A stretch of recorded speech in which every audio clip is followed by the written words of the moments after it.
नमस्कार, good evening. आज का क्लास जो आप लोगों को देखे होंगे बोर्ड पर लगा हुआ कि अध्याय 2 है अम्ल क्षारक एवं लवण और साइंस का है। कौन सा है? साइंस है। साइंस में जो है आपको 1 चैप्टर बताया दिया गया है। साइंस में चैप्टर का नाम पता है ना? क्या नाम है? रासायनिक अभिक्रिया एवं समीकरण। और दूसरा में है क्या? अध्याय 2 का अम्ल क्षारक एवं लवण। इसमें देखने से ही पता चल गया होगा आप लोग को अम्ल क्या लग रहा है कि अम्ल क्या है, अम्ल क्षारक एवं लवण क्या है। तो अम्ल के बारे में आप लोग को पता है? अम्ल कैसा होता है? खट्टा लगता है। अम्ल जो है खट्टा होता है और क्षारक जो है कड़वा होता है। तो हम लोग अम्ल के बारे में कुछ जानकारी ले लिए हैं और क्षारक के बारे में भी जानकारी ले ली है, लेकिन और कुछ बाकी है, उसको इस अध्याय में हम लोग क्लियर पूरा कर लेंगे। ठीक है, तो चलते हैं, स्टार्ट करते हैं। लिखा हुआ है कि आपने पिछली कक्षाओं में अध्ययन किया होगा, यानी कि पढ़ा होगा, पिछले कक्षा में पढ़ा होगा कि भोजन का खट्टा एवं कड़वा स्वाद भोजन में विद्यमान क्रमशः अम्ल एवं क्षारक के कारण होता है। कि भोजन मतलब कैसे खट्टा होता है, कड़वा किससे होता है? तो अम्ल एवं किसके कारण से होता है? क्षारक के कारण से होता है। अम्ल एवं क्षारक के कारण से क्या होता है? खट्टा और कड़वा होता है। तो यदि आपके परिवार का कोई सदस्य अत्यधिक भोजन करने के कारण अम्लता से पीड़ित है, माने अगर ज्यादा खा ली कोई परिवार, घर का सदस्य लोग तो खाने से पीड़ित है, अम्लता खाने से, तो उसको दूर कैसे करेंगे? अब बोल रहा है पीड़ित है तो आप कौन सा उपचार से जाएंगे? उपचार मतलब क्या? उपचार मतलब क्या होता है कि प्रथम उपचार, जैसे कि कोई चीज बीमार पड़ जाता है तो डायरेक्ट रिम्स पे चले जाते हैं, नहीं। कोई चीज उपचार जो करना रहता है फर्स्ट टाइम तो पहले घरेलू नुस्खा, इसके बाद ही बाहर में जाते हैं। जब कोई चीज यहाँ पर घर पर हो जाता है तो डायरेक्ट यहाँ से रांची नहीं पहुंच जाते हैं, डायरेक्ट गढ़वा नहीं पहुंच जाते हैं, उपचार पहले यहाँ करते हैं।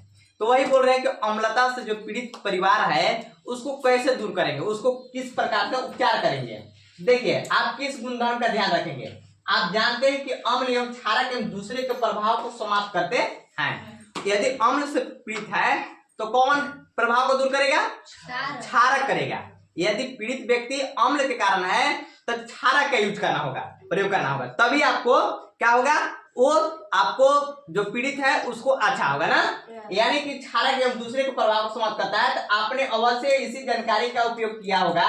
याद कीजिए कि कैसे हमने बिना स्वाद चखे ही खट्टे एवं कड़वे पदार्थों की जांच की थी। याद करना है। बताइए, कड़वा है कि आपको खट्टा है, कैसे जांच करेंगे? खट्टा है कि तो जीभ से न करेंगे जी? नहीं, जीभ से नहीं करना है। जीभ से करेंगे तो आपको क्या हो सकता है? जल सकता है, हानिकारक पहुंचा देगा ना। तो आपने किया होगा कि बिना स्वाद चखे खट्टे कड़वे के पदार्थों की जांच की थी। आप जानते हैं कि अम्लों का स्वाद खट्टा होता है तथा यह नीले लिटमस पत्र को लाल कर देते हैं। नीले लिटमस पत्र को क्या कर देता है? लाल कर देता है। कौन? अम्ल। देखो, अम्लों का स्वाद खट्टा होता है तथा यह नीले लिटमस पत्र को लाल कर देते हैं, जबकि क्षारक का स्वाद कड़वा होता है। क्षारक का स्वाद कैसा होता है? कड़वा होता है एवं यह लाल लिटमस पत्र को नीला कर देता है। लिटमस एक प्राकृतिक सूचक होता है, यानी कि हमारा लाल लिटमस पत्र को नीला कर देता है। कौन? क्षार। कौन? क्षार। और नीला को लाल कर देता है कौन? अम्ल। तो देखिए यहाँ पर है एसिड है। क्या है? एसिड। एसिड मतलब कि क्या? अम्ल। और बेस मतलब का?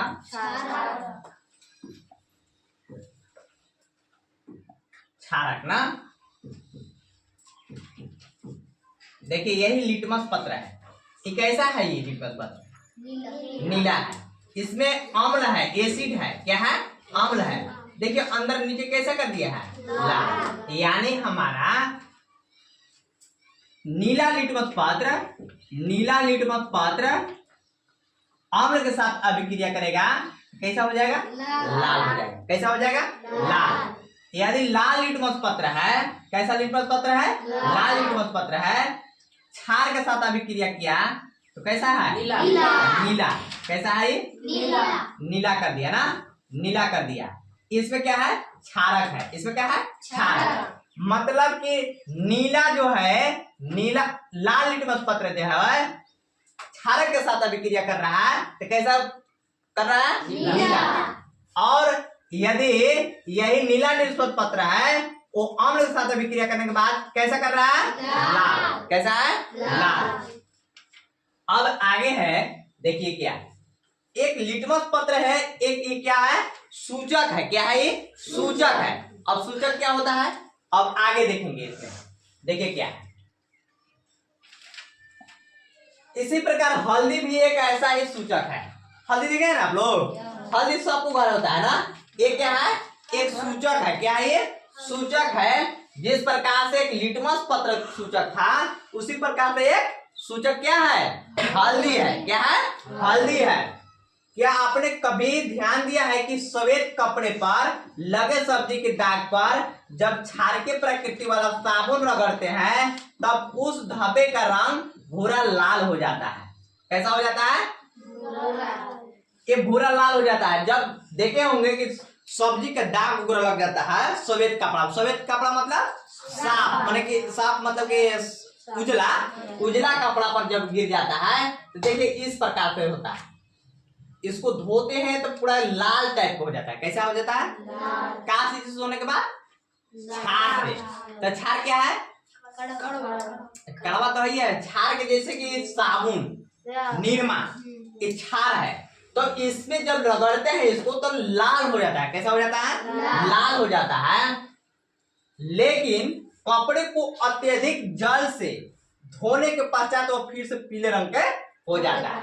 यानी कि कपड़ा को अत्यधिक पानी, अत्यधिक जल, अत्यधिक मतलब बहुत सारा जल से धोते हैं, धोने के बाद उसको सुखा देते हैं तो कैसा फिर हो जाता है, पीला रंग। तो हल्दी कैसा रंग का होता है, पीला, पीला ही पीले हो जाता है। पहले लाल हो गया था साबुन के साथ में, अब ऐसा क्यों हो गया कि पीला हो गया, ये पीला क्यों हो गया, क्योंकि इसमें जो हमारा था इसमें देखिए ऐसा हो जाता है, पीला हो जाता है। इसको सुखाने के बाद इसमें आपको क्षार की उपस्थिति है या नहीं है, पूरा क्षार क्या हो गया, धोआ गया, खत्म हो गया। सूख जाने के बाद उसमें क्षार बचा नहीं बचा, इसलिए फिर से पुनः वो अपनी अवस्था में, जिस अवस्था में था हल्दी, हल्दी के पीला रंग था, पीला ही रंग में फिर से परिवर्तन हो गया। आ रहा समझ में। अरे अम्ल जो है, अम्ल के साथ यदि लाल लिटमस पत्र को, लाल लिटमस पत्र को, लाल लिटमस पत्र को यदि अम्ल के साथ अभिक्रिया कराएंगे तो क्या होगा, लाल लिटमस पत्र को, लाल लिटमस पत्र को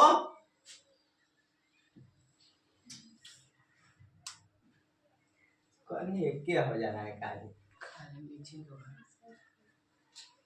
तो अब ऐसे करे नीचे है।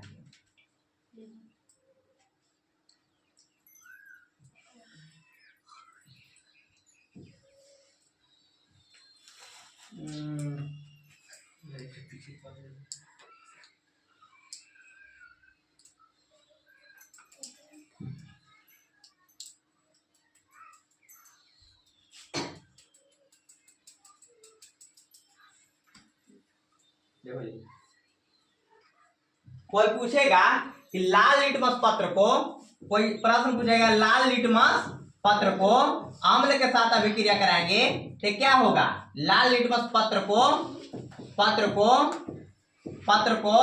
अम्ल के साथ अभिक्रिया कराएंगे तो कैसा रंग होगा बताइए। अम्ल के साथ अभिक्रिया कराने के बाद लाल लिटमस पत्र को अम्ल के साथ अभिक्रिया कराएंगे तो कैसा रंग होगा, रंग परिवर्तन नहीं होगा। देखिए ये जो लाल लिटमस पत्र है क्षार के साथ अभिक्रिया करेगा, किसके साथ करेगा, क्षार के साथ। इसलिए लाल लिटमस पत्र को अगर अम्ल के साथ अभिक्रिया कराएंगे तो उसमें रंग परिवर्तन नहीं होगा। उसी को अगर लाल लिटमस पत्र को आपको क्षार के साथ अभिक्रिया कराएंगे तो कैसा होगा परिवर्तन, नीला होगा। समझ में आ रहा है। अब जो है ये देखिए ना, अपनी अवस्था में हो गया ये, क्योंकि इस जगह जो क्षार की अवस्था जो सूख गया, जल जो है जल भी सूख गया तो अपनी अवस्था में गुण प्राप्त कर लिया। जैसे हल्दी जो है पीला रंग में है इसलिए पीला ही रंग में रह गया। ठीक है, अब यहां से चलिए आपका अम्ल और क्षारक की जांच के लिए आप संश्लेषित सूचक, देखिए अम्ल और क्षार को भी आपको जांच करना है तो सूचक माने संश्लेषित सूचक कहते हैं। जैसे में मेथिल ऑरेंज, देखिए मेथिल ऑरेंज है, कैसा है मेथिल ऑरेंज एवं फिनोल्फिन का भी उपयोग कर सकते हैं। सूचक के लिए इसका भी उपयोग हम कर सकते हैं। इस अध्याय में हम अम्ल एवं क्षारक की अभिक्रियाओं के बारे में अध्ययन करेंगे। क्या के बारे में पढ़ेंगे? अम्ल एवं क्षारक के अभिक्रिया के बारे में हम इस चैप्टर में अध्याय में पढ़ेंगे। हमें जानकारी प्राप्त होगी कि अम्ल एवं क्षारक कैसे एक दूसरे के प्रभाव को समाप्त कर देते हैं। साथ ही दैनिक जीवन में पाई जाने वाली तथा उपयोग में आने वाली बहुत सी रोचक वस्तुओं के बारे में भी हम अध्ययन करेंगे। पहला है कि लिटमस विलियन बैंगनी रंग का रंजक होता है जो थैलोफाइडा समूह के लाइकेन पौधे में से निकाला जाता है। ये जो लिटमस पत्र जो होता है ना, ये देखिए लाइकेन पौधा के लाइकेन पौधा से ये प्राप्त होता है, बनता है। किस पौधा से? लाइकेन पौधा से। जो लाइकेन पौधा किस ग्रुप में पाए जाते हैं? समूह में थाइलोफाइटा के समूह में पाए जाते हैं। किस में पाए जाते हैं? थैलोफाइटा ग्रुप में इस पाए जाते हैं। जो इसी से जो है आपको लिटमस पत्र बनाए जाते हैं, जो कि एक रंजक जो है जो पहले ही है, ये पहले अपने अवस्था में जब रहता है तो देखिए क्या होता है। देखिए प्राय इसे सूचक की तरह उपयोग किया जाता है। लिटमस विलियन जब न तो अम्लीय होता है न क्षारकीय, तब यह बैंगनी रंग का होता है। जब जिस टाइम पर रहता है वो, तो अभी पौधा देखा है ना लिटमस का, वो बनाने के लिए लाइकेन पौधा जो होता है पहले जो होता है अम्लीय होता है ना क्षारकीय होता है, कुछ नहीं होता है। लेकिन कौन कलर का होता है? उस टाइम बैंगनी कलर का होता है। कैसा कलर का होता है? बैंगनी कलर का। बहुत सारे प्राकृतिक पदार्थ जैसे लाल पत्ता गोभी, प्राकृतिक पदार्थ में जैसे प्राकृतिक सूचक भी है। ये क्या है? लाल पत्ता गोभी, कैबेज है ना, देखे ना आप लोग। यह हल्दी है, ये भी एक सूचक है, हल्दी है। ये देखिए क्या है? हाइड्रेंजिया है, पेटूनिया है, एवं जेरानियम है। जिस प्रकार से हल्दी एक सूचक है, उसी प्रकार से आपको हाइड्रेंजिया भी है, पेटूनिया भी है और जेरानियम भी है। और ये क्या है? लाल पत्ता गोभी भी है। जैसे कई फूलों के रंगीन पकड़ियों किसी विलयन में अम्ल एवं क्षारक की उपस्थिति को सूचित करते हैं। कई बहुत सारा ऐसा सूचित करता है अम्ल एवं क्षारक का। इन्हें अम्ल क्षारक सूचक या कभी कभी केवल सूचक भी इसको कहते हैं। इसको सूचक भी कभी कभी कहते हैं। अब अम्ल और क्षारक को जांच करता है। क्या करता है? कि अम्ल है कि क्षारक है, इसको जांच करता है। कौन? यही आपको हल्दी है, हाइड्रेंजिया है, पेटूनिया है, जेरानियम है, रेड कैबेज है और फिर लाल लिटमस पत्र है, जो उससे भी हमको प्राप्त हो सकता है, जांच कर सकते हैं अम्ल है कि क्षारक है। ठीक है, अब देखिए इसमें नोट वहां तक आपको पेज में था जो बुक में दिया हुआ था। अब देखिए नोट में क्या कि अम्ल किसे कहते हैं। अम्ल में जो है किसे कहते हैं? वे पदार्थ होते हैं जो जल में घुलकर हाइड्रोजन आयन उत्पन्न करते हैं और खट्टे स्वाद के होते हैं। ये नीले लिटमस को लाल कर देते हैं और धातु के साथ अभिक्रिया करके हाइड्रोजन गैस उत्पन्न कर सकते हैं। मतलब कि अम्ल किसे कहते हैं? तो वो खाटा होता है। कैसा होता है? खाटा होता है और एक हाइड्रोजन आयन उत्पन्न करता है। कौन सा आयन? Hydrogen ion. और स्वाद में खाटा होता है और नीले लिटमस पत्र को क्या कर देता है? लाल कर देता है और धातु के साथ अभिक्रिया करके हाइड्रोजन गैस उत्पन्न करता है। कौन से गैस उत्पन्न करता है? Hydrogen gas. तब हम समझ जाएंगे क्या है? अम्ल है। क्या है? अम्ल है। उसी को अम्ल कहते हैं। अब देखिए पहला है कि अम्ल के प्रकार आधारित संरचना पर क्या क्या है। वो अम्ल होता है ऑक्सो अम्ल, जिसको H2SO4 HNO3, ठीक, हैलोजन अम्ल HCl और HBr, उत्पत्ति के आधार पर प्राकृतिक अम्ल, जैसे कि नींबू में साइट्रिक अम्ल होता है। नींबू में कौन सा अम्ल होता है? पूछे जाते हैं क्वेश्चन, पूछे जाते हैं कि नींबू में कौन से अम्ल पाया जाता है, तो कौन से बताना है? साइट्रिक अम्ल बताना है। कौन सा अम्ल पाया जाता है? साइट्रिक अम्ल। दही में कौन सा अम्ल पाया जाता है? लैक्टिक अम्ल। कौन सा अम्ल पाए जाते हैं?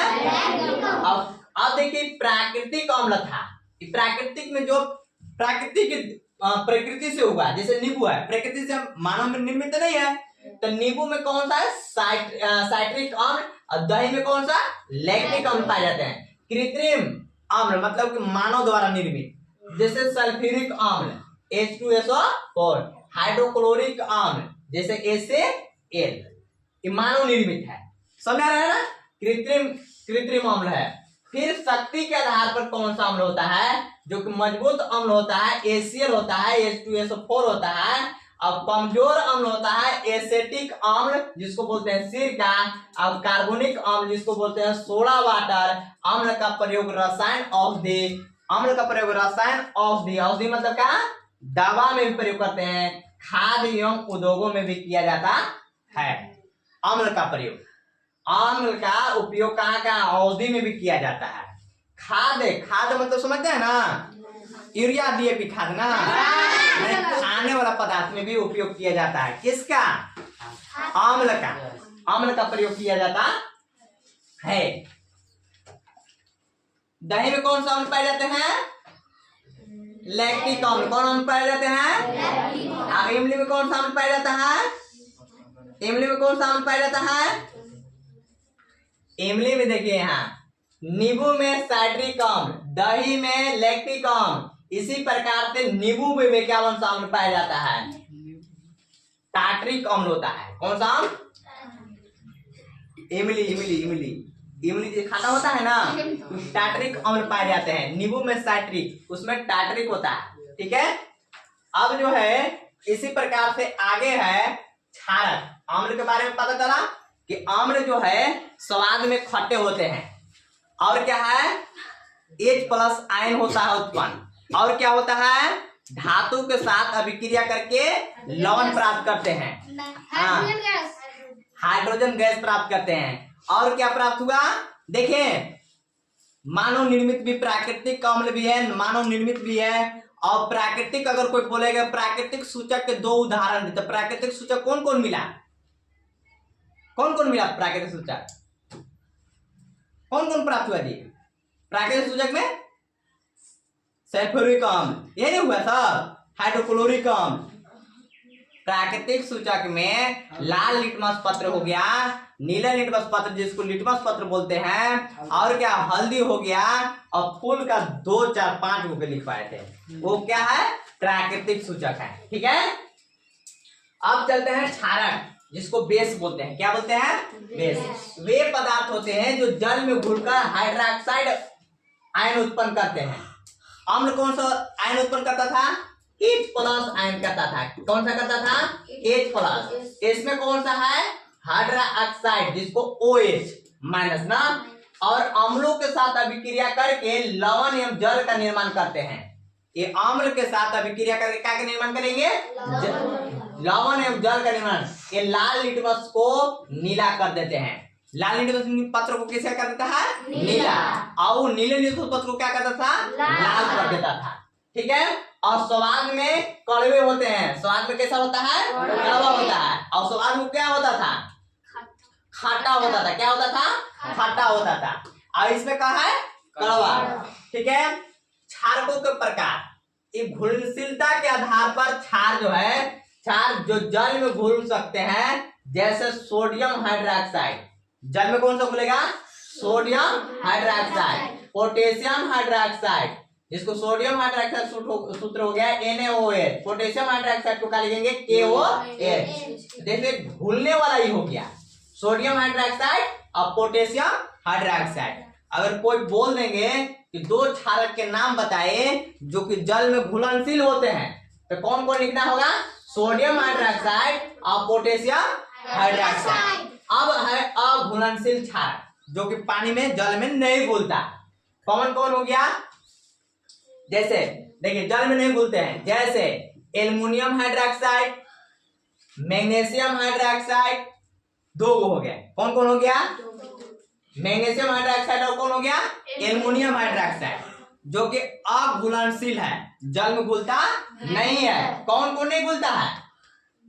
एल्युमिनियम हाइड्रोक्साइड और कौन? Magnesium hydroxide. और जो दो है घुलनशील, कौन कौन है? घुलनशील कौन है? Sodium hydroxide, potassium hydroxide. अघुलनशील कौन कौन है? Aluminium hydroxide, magnesium hydroxide. ये आपको घुलनशील के आधार पर हुआ क्षारक। अब जो है शक्ति के आधार पर, शक्ति के आधार पर जो कि मजबूत क्षारक कौन कौन होते हैं, जो पूरी तरह से OH आयन छोड़ते हैं, जैसे सोडियम हाइड्रोक्साइड, पोटेशियम हाइड्रोक्साइड हो गया, मजबूत में हो गया। कौन से में हो गया? मजबूत में हो गया सोडियम हाइड्रोक्साइड और कौन? Potassium hydroxide. अब कमजोर क्षारक जो आंशिक रूप से OH आयन छोड़ते हैं, जैसे ammonia, calcium hydroxide, ammonia hydroxide हो गया और कैल्शियम हाइड्रोक्साइड हो गया। और तीसरा है कि कार्बन की उपस्थिति के आधार पर कौन कौन होता है? कार्बनिक क्षारक जिनमें कार्बन होता है, जिनमें क्या होता है? कार्बन होता है, जैसे अमीन हो गया। अकार्बनिक क्षारक में जिनमें कार्बन नहीं होता है, अकार्बनिक में मतलब कि नहीं कार्बन होता है, कौन कौन नहीं होता है? जैसे में हो गया, देखिए सोडियम हाइड्रोक्साइड हो गया, पोटेशियम हाइड्रोक्साइड। मुख्य गुणधर्म कड़वे स्वाद के होते हैं, स्पर्श करने पर चीखने लगते हैं। स्पर्श करने मतलब कि छूने के बाद कैसा लगता है? चिकना लगता है। अम्लों के साथ अभिक्रिया करके लवण और जल बनाते हैं। अम्ल के साथ अभिक्रिया करके क्या बनाते हैं? लवण और जल बनाते हैं। तदस्थीकरण माने उदासीनीकरण, ठीक है। अभिक्रिया इलेक्ट्रोलाइटेट्स होते हैं, यानी बिजली का संचालन कर सकते हैं। कॉमन तटस्थीकरण वाला ना, जो कि बिजली का संचालन मतलब कर सकता है। उदाहरण जैसे साबुन और डिटर्जेंट में सोडियम हाइड्रोक्साइड होता है। साबुन में क्या क्या होता है? और डिटर्जेंट में सोडियम हाइड्रोक्साइड होता है। कौन सा होता है? सोडियम हाइड्रोक्साइड होता है। जैसे अमोनिया गैस को शीतलन प्रणालियों में उपयोग किया जाता है। अमोनिया को शीतलन मतलब कि ठंडा में उपयोग किया जाता है। कैल्शियम हाइड्रोक्साइड का उपयोग भवन निर्माण में किया जाता है। भवन निर्माण समझते हैं ना? भवन निर्माण मतलब, भवन मतलब घर के निर्माण में भी कार्य किया जाता है, उपयोग में लाते हैं इनको। अब है अगला पॉइंट था कि सूचक, बार बार कर दे सूचक क्या चीज है ना। देखिए सूचक वे पदार्थ होते हैं जो किसी विलयन के अम्लीय क्षार के होने का पता लगाने के उपयोग किए जाते हैं। ये अम्लीय क्षार की उपस्थिति में अपना रंग बदलते हैं, उसी को सूचक कहते हैं। क्या कहते हैं? माने उससे हम अम्ल और क्षारक को पता करते हैं, उसी को क्या बोलते हैं? सूचक कहते हैं। क्या कहते हैं? सूचक। नींद लग रहा है क्या?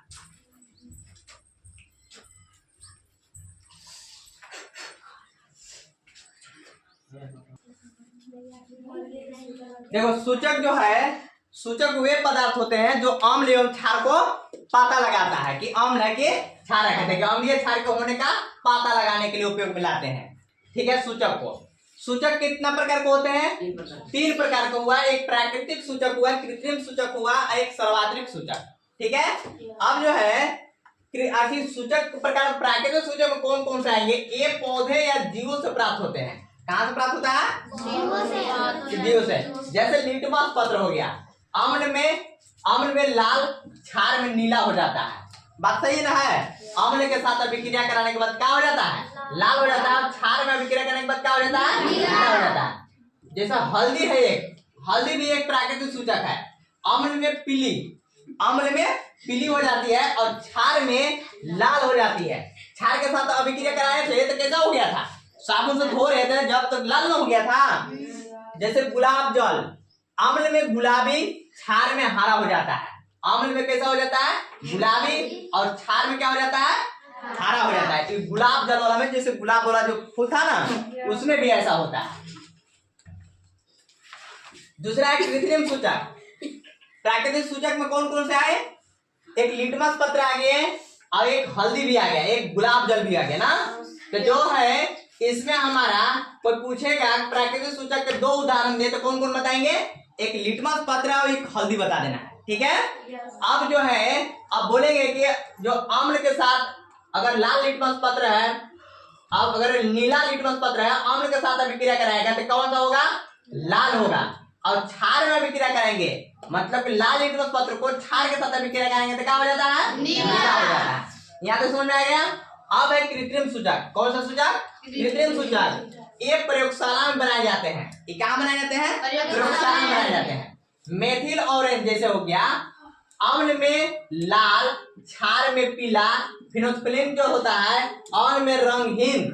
रंगहीन मतलब रंग कोई नहीं, डिस्कलर हो गया ना। क्षार में गुलाबी हो जाता है। सर्वाधिक सूचक में जो होता है यह एक मिश्रित सूचक है। माने मिश्रित मतलब कि सब एक में ना। पीएच मान के अनुसार विभिन्न रंग दर्शाता है। जैसे जैसे पीएच मान होता है उस अनुसार रंग को दर्शाता है। अगर ये पीएच मान 1 से लेकर 6 तक रहेगा, 1 से लेकर 6 तक रहेगा तो अम्लीय कहलाएगा। पीएच मान जिसका 1 से लेकर 6 तक है वो कितना का कहलाएगा? अम्लीय कहलाएगा। और लाल से नारंगी जिसका होता है, ये लाल से नारंगी होता है, ठीक है। अब पीएच मान जिसका 7 होता है, पीएच मान कितना होता है? 7 होता है। तटस्थ मतलब के उदासीनीकरण, जो कि कलर कैसा होता है? हरा होता है। जो पीएच मान 8 से लेकर 14 तक होता है। एक पीएच स्केल होता है जो कि 1 से लेकर 14 तक होता है। पीएच स्केल कितना तक होता है? 14 तक होता है, 1 से लेकर 14 तक। तो हमारा 1 से लेकर 6 तक अम्लीय है, 7 है तो उदासीनीकरण है, और 8 से लेकर 14 तक रहेगा तो क्षारीय होता है। क्या होता है? क्षारीय, जिसका रंग कैसा होता है? नीला से बैंगनी, नीला से बैंगनी होता है।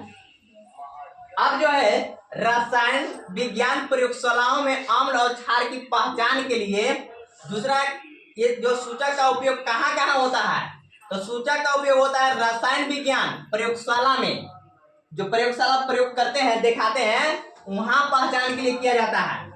और इसका सूचक का उपयोग कहाँ प्रयोग किया जाता है? खाद्य पदार्थों की जांच, जैसे में दूध में मिलावट का पता लगाने के लिए। दूध में अगर अच्छा दूध होगा उसको मिला देता है तो उसको जांच करने के लिए उपयोग किया जाता है सूचक। फिर जल परीक्षण, जल का पीएच मान मापने के लिए सूचक हमें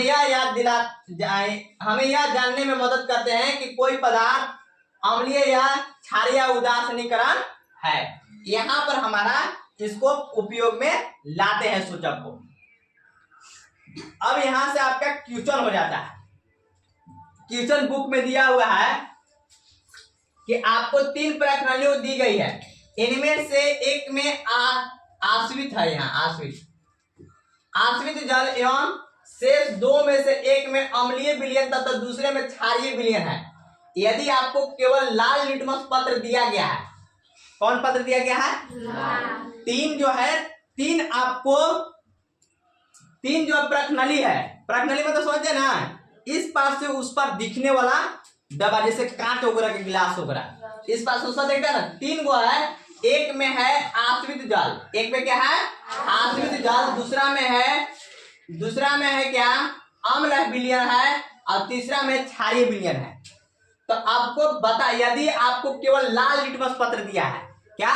लाल लिटमस पत्र, तो आप प्रत्येक प्रश्नावली में रखे गए पदार्थों की पहचान कैसे करेंगे?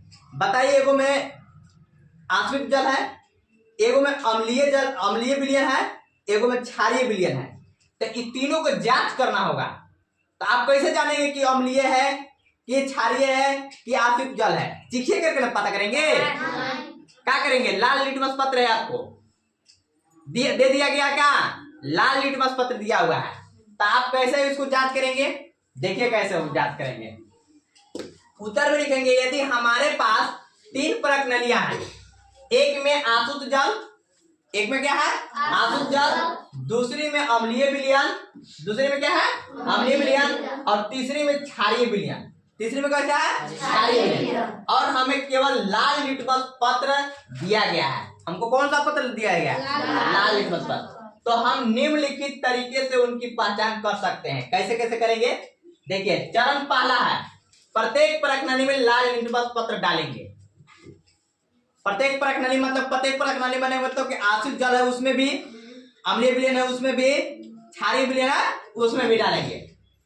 यदि लाल लिटमस पत्र का रंग नहीं बदलता, अगर नहीं बदलेगा परख नली में, या तो अम्लीय विलयन या आसुत जल होगा। अगर रंग नहीं बदला तो हम समझ जाएंगे या तो अम्लीय विलयन है या तो आसुत जल है। दूसरा है नियम कि यदि लाल लिटमस पत्र नीला हो जाता है तो हम समझ जाएंगे परख नली में क्षारीय विलयन होगा। हम समझ गए ना, पहले जो है लाल लिटमस पत्र को नीला कर देता है, कौन? क्षारीय। तो यही क्षारीय हम समझ जाएंगे कि इसमें क्षारीय है। जब लाल लिटमस पत्र को डालेंगे उस परख नली में तो अगर नीला कर दिया तो हम समझ जाएंगे कि इसमें क्या है? क्षारीय है। अब रहा बात कि आसुत जल और अम्लीय विलयन को पहचान कैसे करेंगे, एक पता चल गया।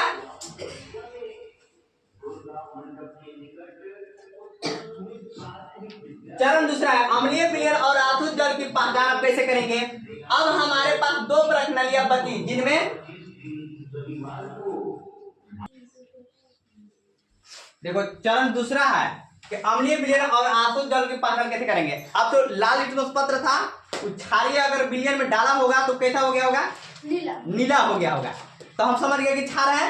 अब जो है हमको आसुत जल बच गया और कौन? अम्लीय विलयन। तो अम्लीय विलयन और आसुत जल की पहचान अब हमारे पास दो परख नलियां बची जिनमें आसुत जल और अम्लीय विलयन है। अम्लीय विलयन लाल लिटमस पत्र के रंग में कोई परिवर्तन नहीं करेगा, इसमें कोई परिवर्तन नहीं करेगा क्योंकि अम्लीय विलयन है। करेगा आसुत जल तटस्थ हो जाएगा, मतलब कि उदासीनीकरण होता है, इसलिए वह भी लाल लिटमस पत्र का रंग में परिवर्तन नहीं करेगा। इस स्थिति में हम दोनों प्रक्रिया में नीला लिटमस पत्र डालकर परीक्षण कर सकते हैं। अब नीला लिटमस पत्र रहेगा तब हम दोनों को जांच करेंगे कि आसुत जल है ठीक है, अम्लीय विलयन है। ठीक है, यदि नीला लिटमस पत्र लाल हो जाता है तब समझ जाएंगे कि यह विलयन अम्ल है, अम्लीय है। यदि नीला लिटमस पत्र रंग नहीं बदलता है तब समझ जाएंगे क्या है?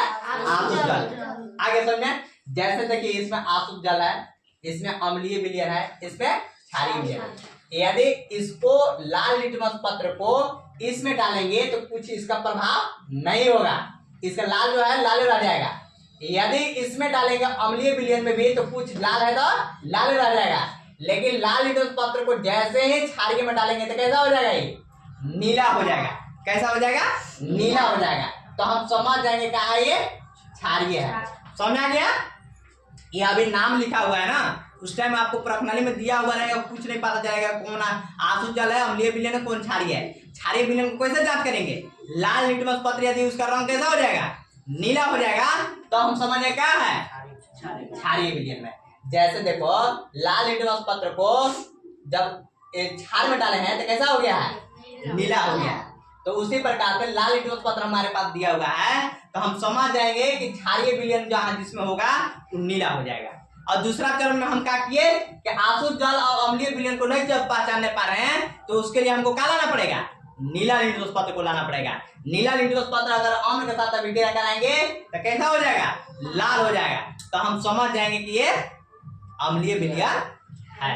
अब आसुत जल जो है उदासीनीकरण जो उसमें कुछ नहीं होगा, यह आसुत जल होगा जिससे नीला लिटमस पत्र रंग नहीं बदलेगा, कोई रंग नहीं बदलेगा। अब निष्कर्ष है, जिस परख नली में लाल लिटमस पत्र नीला हो गया क्षारीय विलयन, अरे नीला हो गया, देखो क्षारीय विलयन, देखो लाल लिटमस पत्र नीला हो गया तो कैसा होगा? क्षारीय विलयन।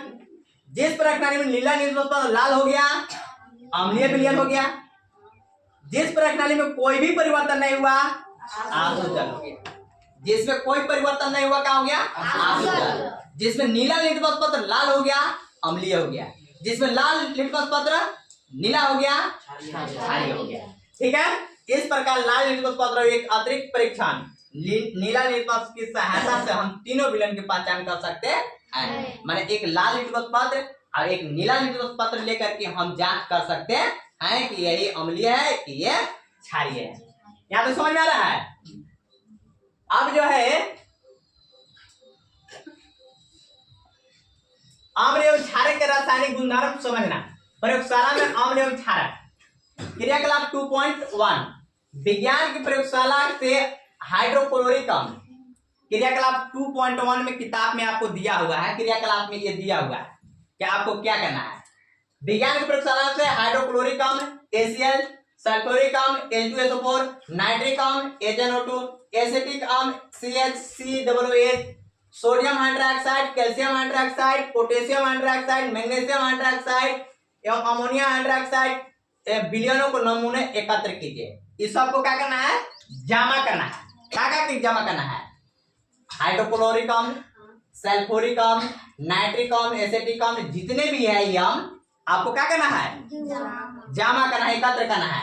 देखो कि बिलियनों को नमूने एकत्र कीजिए। ऊपर दिए गए प्रत्येक बिलियन की एक बूंद, देखो ये जितना बिलियन है ना उसी में ऊपर दिए गए प्रत्येक बिलियन माने ये जो बिलियन है, बिलियन के एक बूंद वाच ग्लास में बारी बारी से है ना, बारी बारी रखिए, बारी बारी से रखना है। और वाच ग्लास में देखो एक बूंद वाच ग्लास में रखिए बारी बारी से। इस सबका जो है ना जितना है उसको को बारी बारी से एक वाच ग्लास में रखना है। रखना 2.1 के अनुसार निम्न की सूचकों से उसकी जांच कीजिए। अब सूचक जो आपके पास रहेगा आपको जांच करना है। क्या करना है, इसको जांच करना है। लाल लिटमस पत्र, नीले लिटमस पत्र, फिनोल्फिनीन, यूमेथिल ऑरेंज विलयन के साथ आपने प्रेक्षण को सारणी 2.1 में लिखिए। ये देखिए क्या आपको पास दिया हुआ रहेगा, लाल लिटमस पत्र दिया हुआ रहेगा, नीले लिटमस पत्र दिया हुआ है, फिनोल्फिनीन दिया हुआ रहेगा, मेथिल ऑरेंज दिया हुआ रहेगा। अब इसी के साथ में 2.1 के परीक्षण में करके इसके बाद जांच करके लिखना है। और नीचे कैसा है 2.1 सारणी, देखिए 2.1 सारणी में जो है आपको केवल कुछ नहीं था इसमें,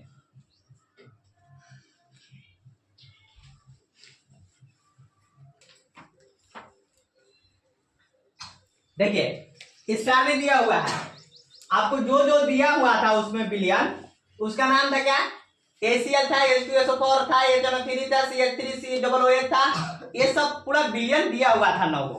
अरे अब ये दिया हुआ था ना, देखिए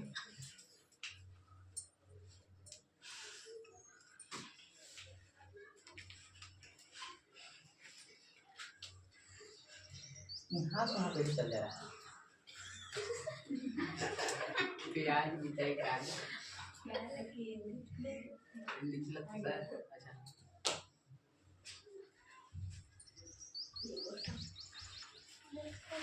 देखिए बाकी बारी बारी से दिया था, अम्ल दिया था, ACl दिया था, H2SO4, HNO3 सब है ना, टोटल ये सारणी में जो है आपको दिया हुआ है। अब इसी को जांच करना है किसके साथ, रेड लिटमस माने लाल लिटमस पत्र के साथ, नीला लिटमस पत्र के साथ, फिनोल्फिनीन के साथ, मेथिल ऑरेंज के साथ। अभी बताए ना वाच ग्लास में एक बूंद जो डाल करके जांच करना है। अब क्या है, अब इसको देखो हाइड्रोक्लोरिक अम्ल ACl, लाल लिटमस जो पत्र था उसको जो बिलियन में मिलाए, इसमें कुछ है, कुछ परिवर्तन नहीं हुआ। अम्ल के साथ अम्ल लेना है ACl, अम्ल के साथ यदि लाल लिटमस पत्र में माने लाल लिटमस पत्र को यदि अम्ल के साथ अभिक्रिया करेंगे तो क्या होता है, कुछ होता है, परिवर्तन नहीं होता है। उसी को अगर ये नीला लिटमस पत्र को अम्ल के साथ अभिक्रिया कराएंगे तो कैसा होगा, रेड हो जाएगा। अरे ACl क्या है, हाइड्रोक्लोरिक अम्ल है, तो यही अभिक्रिया जो है नीला लिटमस पत्र के साथ, अगर नीला लिटमस पत्र हाइड्रोक्लोरिक अम्ल के विलयन में यदि अभिक्रिया करेंगे तो क्या होगा, रेड हो जाएगा। कैसा हो जाएगा, रेड हो जाएगा। लेकिन वही लाल लिटमस पत्र को हाइड्रोक्लोरिक अम्ल मतलब अम्ल के साथ अभिक्रिया कराएंगे क्या होगा, कुछ नहीं परिवर्तन होगा। जैसे फिनोल्फिनीन के साथ अगर उसको करेंगे तो कलरलेस हो जाएगा, मतलब कि क्या, कलरलेस मतलब क्या, रंगहीन हो जाएगा, रंगीन नहीं होगा, रंगहीन हो जाएगा। कैसा हो जाएगा, रंगहीन, डिस्कलर हो जाएगा ना, कलरलेस हो जाएगा। वही है मेथिल ऑरेंज के साथ अगर करेंगे तो कैसा कलर हो जाएगा, पिंक कलर, लाल नहीं पिंक कलर, गुलाबी कलर के जैसा हो जाएगा। कैसा हो जाएगा, पिंक कलर। अब देखिए H2SO4 क्या है, अम्ल है, क्या है, अम्ल है। तो लाल लिटमस पत्र को अम्ल के साथ अभिक्रिया करते हैं तो कुछ होता है नहीं। अब नीला नील पत्र के साथ अम्ल के साथ अभिक्रिया करेंगे कैसा होगा? रेड हो जाएगा। उसी के प्रकार फिनोल्फ्थालीन भी है, जब अम्ल वहां पर है, ये भी अम्ल है, ये भी अम्ल है, ये भी अम्ल है, ये भी अम्ल है, तो सेम टू सेम आएगा, रेड आ जाएगा और इसमें कलरलेस ही होगा। ठीक है, सेम वही होगा, पिंक ही होगा, क्योंकि अम्ल के साथ अभिक्रिया करा रहे हैं। कोई दिक्कत इसमें नहीं है। अब चलिए CuOH का हॉल्टवाइज, ये जितना भी है आपको ये क्षार है, ये क्या है? क्षार है। ये यहाँ से यहाँ तक क्या होगा? अम्ल हो गया, और यहाँ के साथ यहाँ तक क्या हो गया? क्षार हो गया। तो बताइए लाल लिटमस पत्र को साथ क्षार के साथ अभिक्रिया कराएंगे तो क्या हो जाएगा? ब्लू होगा। ये सब क्षार है तो क्या हो जाएगा? ये ब्लू में ना रहेगा। अब ब्लू को जब नीला लिटमस पत्र के साथ अभिक्रिया कराएंगे क्षार के साथ, तो कोई अभिक्रिया होता ही नहीं, तो ये हो गया। अब जो है फिनोल्फ्थालीन के साथ होगा, तो जो इसके साथ अभिक्रिया कराएगा तो पिंक कलर का हो जाएगा, गुलाबी कलर का हो जाएगा। क्या उनका कलर का हो जाएगा? अब मेथिल ऑरेंज के साथ में कैसा हो जाएगा? येलो हो जाएगा। सेम टू सेम उल्टा, जैसे इसका उल्टा है रेड और ब्लू का, उसी पर फिनोल्फ्थालीन और मेथिल ऑरेंज का होता है। ठीक है, सारणी को पूरा कर लेना होगा, ये आप लोग को देता है। ठीक है, इस सारणी को पूरा करना है, इसमें बुक में दिया हुआ है। रंग में परिवर्तन के द्वारा यह सूचक हमें बताते हैं कोई पदार्थ अम्ल है या क्षार है। जैसे ही रंग परिवर्तन होता है तो हम समझ जाते हैं कि क्या है, अम्ल है कि क्षार है। कुछ ऐसे पदार्थ होते हैं जिनकी गंध अम्लीय या क्षार के माध्यम में भिन्न हो जाती है, इन्हें गंधीय सूचक कहते हैं। अब देखिए कोई अम्ल और क्षार के अलावा दूसरा सूचक हो जाता है, गंध जैसे होता है, तो उसको क्या बोलते हैं? गंधीय सूचक कहते हैं। क्या कहते हैं? गंधीय सूचक। आइए इनमें से कुछ सूचकों की जांच करते हैं, उसको भी जांच कर लेते हैं। क्रियाकलाप 2.2 हो गया। अब देखिए गंध कैसे देता है। बारीक कटी हुई प्याज तथा स्वच्छ कपड़े के टुकड़ों को एक प्लास्टिक के थैले में लीजिए। प्लास्टिक में ले लेना है का प्याज, अरे प्याज घर के भी यूज करते होंगे तो गमकने लगता होगा, देखे होंगे, होता है। लीजिए थैले को कसकर बांध दीजिए तथा पूरी रात फ्रिज में रहने दीजिए। रात में भर एकदम फ्रिज में उसको रख देना है। अब इस कपड़े के टुकड़े का उपयोग अम्ल और क्षार की जांच के लिए किया जा सकता है। उससे भी अब हम अम्ल और क्षार को पता कर सकते हैं। प्याज के टुकड़ा है ना। अब जो है इनमें से 2 टुकड़े लीजिए एवं उनकी गंध की जांच कीजिए। 2 को टुकड़ा लेना है, इसके बाद जांच करना है गंध का। इन्हें स्वच्छ सतह पर रखकर, स्वच्छ सतह मतलब जहां साफ है, रखकर उनमें से एक टुकड़े पर तनु माने HCl मतलब अम्ल विलयन की कुछ बूंदे एवं दूसरे पर तनु माने सोडियम हाइड्रोक्साइड माने क्षार, क्या है? क्षार के कुछ बूंदे डालिए। एक पर अम्ल डालना है, एक पर क्या डालना है? क्षार डालना है। 2 के टुकड़े लिए, एक पर अम्ल डाल दिए मतलब कि HCl, एक पर NaOH डालिए मतलब कि क्षार डाल दिए। दोनों टुकड़ों को जल से धोकर उनकी गंध की पुनः जांच कीजिए। अब दोनों को धो लेना है। क्या करना है? उसको धो लेना है उसको। इसके बाद जल से धोकर उनकी गंध को पुनः जांच कीजिए। अपने प्रेक्षणों को लिखिए। अब थोड़ा तनु वेनिला एवं लौंग का तेल लीजिए। वेनिला एवं लौंग का तेल, लौंग समझते हैं ना, है, तथा इनकी गंधों की जांच करना है। इसके बाद उससे लौंग का तेल से वेनिला से उसको जांच करना है। ठीक है, वेनिला एसेंस की कुछ बूंदे डालकर उसे हिलाइए। इसके बाद हिलाना है, उसकी गंध को पुनः जांच कीजिए। यदि गंध में कोई बदलाव है तो उसे दर्ज कीजिए। अगर कुछ दूसरा जैसा हो रहा है, बदलाव हो रहा है, तो उसको नोट करना है। इसी प्रकार तनु माने HCl के साथ तनु सोडियम हाइड्रोक्साइड के साथ लौंग के तेल की गंध में आए परिवर्तन की जांच कर अपने परीक्षण को दर्ज कीजिए। अपने परीक्षण के आधार पर वेनिला, प्याज एवं लौंग के तेल में से किसे गंधीय सूचक की तरह उपयोग किया जा सकता है। ये देखिए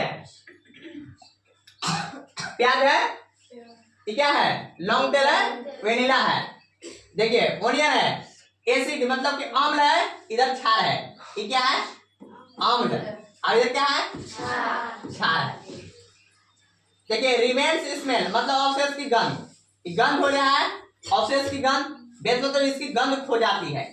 जैसे ओनियन जो है, प्याज जो है, अम्ल के साथ अभिक्रिया कराएंगे उसको, तो इसमें रिमेन्स स्मेल हो जाएगा। अवशेष की गंध, जो जैसा गंध था वैसी बच जाएगा। अब इसमें बेस क्षार में इसकी गंध खो जाएगी। मतलब इसका मतलब जो गंध होता है इसमें टोटल क्या हो जाएगा, गंध होगा ही नहीं। इसमें गंध क्या हो जाएगा, इसमें खो जाएगा। जैसे प्याज का गंध है उसमें कुछ नहीं लगेगा। जैसे इसमें वेनिला एक्सट्रैक्ट है, इसमें भी सेम टू सेम है, यही जो है अवशेष की गंध जो है वही बचेगा, बाकी नहीं रहेगा। और जो है इसमें जो है पूरा इसकी गंध क्या हो जाएगा, हो जाएगा। इसके साथ भी लॉन्ग टेल के साथ अभी क्रिया कराएंगे तो सेम पोजीशन वही होगा, जो कि अवशेष की गंध बचेगा, बाकी इसमें जो है क्षार के साथ करेंगे इसमें पूरा गंध क्या हो जाएगा, हो जाएगा। यही जांच करना था, ठीक है। आज का चैप्टर यहां से ही खत्म होता है।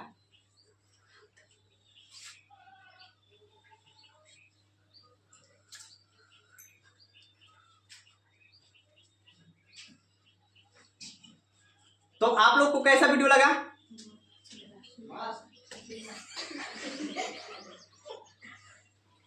वीडियो यदि अच्छा लगे लाइक शेयर सब्सक्राइब कमेंट अवश्य करें। इसे जो है वीडियो बनाने में बहुत सारा आप लोग को टॉपिक बाय टॉपिक फिगर से बताया गया, चित्र के माध्यम से बता दिया गया। और जो चैप्टर में नहीं समझ में आता होगा उसको आप बताएं, कमेंट में लिखे कि सर यहाँ पे नहीं समझ में आता, उसको मैं फिर से पुनः प्रयास करूंगा कि अच्छा बताएं। इसलिए आप कमेंट में लिखे, अवश्य ही लिखें। तो आज इतना ही से आपको क्लास यहीं से स्टॉप होता है, फिर नेक्स्ट क्लास में मिलते हैं। धन्यवाद।